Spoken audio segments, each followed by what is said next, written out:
কুষ্টিয়ায় মানহীন অবৈধ ক্লিনিক ও ডায়াগনস্টিক সেন্টারের দৌরাত্মে স্বাস্থ্যসেবার ভঙ্গুর অবস্থা। নেই ডাক্তার, নার্স, নেই কোনো টেকনিশিয়ান। অপারেশন থিয়েটারেরও বেহাল দশা। তারপরও এসব প্রতিষ্ঠানে হরহামেশাই চলছে সব ধরনের টেস্ট ও জটিল অপারেশন।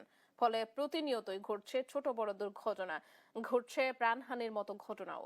চিকিৎসা সেবার নামে এমন প্রতারণায় অসহায় রোগী ও স্বজনরা, যা দেখেও যেন দেখে না দায়িত্বশীলরা।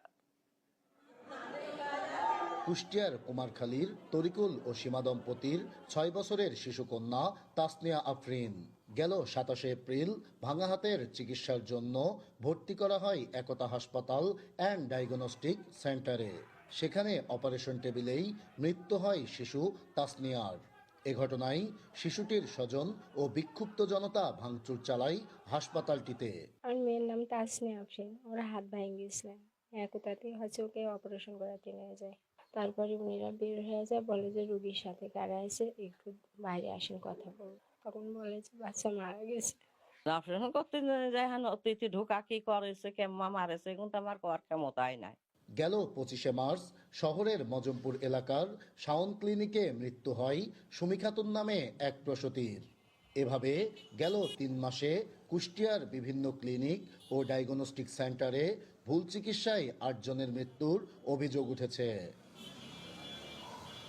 সিভিল সার্জন অফিসের তথ্য মতে জেলার 933টি ক্লিনিক, হাসপাতাল ও ডায়াগনস্টিক সেন্টারের 660টি অনুমোদনহীন, যেগুলোর অধিকাংশেই নেই ডাক্তার, নার্স ও টেকনিশিয়ান। অপারেশন থিয়েটারও বেহাল।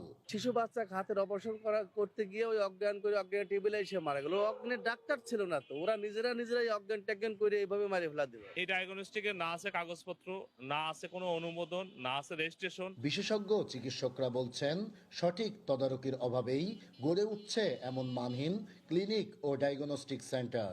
ক্লিনিকগুলোতে মানে ডাক্তার আছে কিনা এটা এনশিওর করাটা জরুরি। এটা যদি এনশিওর করা যায় তাহলে পারে আমার মনে হয় এই ধরনের মৃত্যুর হার অনেক কমে আনা সম্ভব। ভুল চিকিৎসায় মৃত্যুর সঠিক কোনো পরিসংখ্যান নেই জেলা সিভিল সার্জন অফিসে।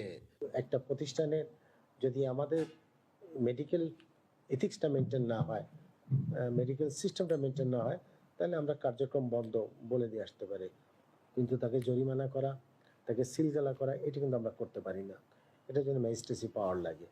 ব্যাঙের ছাতার মতো গড়ে ওঠা এসব অবৈধ ক্লিনিক ও ডায়াগনস্টিক সেন্টারে প্রতিনিয়তই প্রতারিত হচ্ছে রোগী ও স্বজনরা। ঘটছে প্রাণহানির মতো ঘটনাও।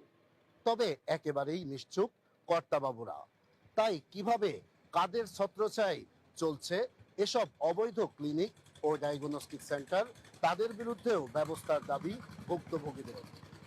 নাহিদ হাসান তিতাস, দেশ টিভি, কুষ্টিয়া।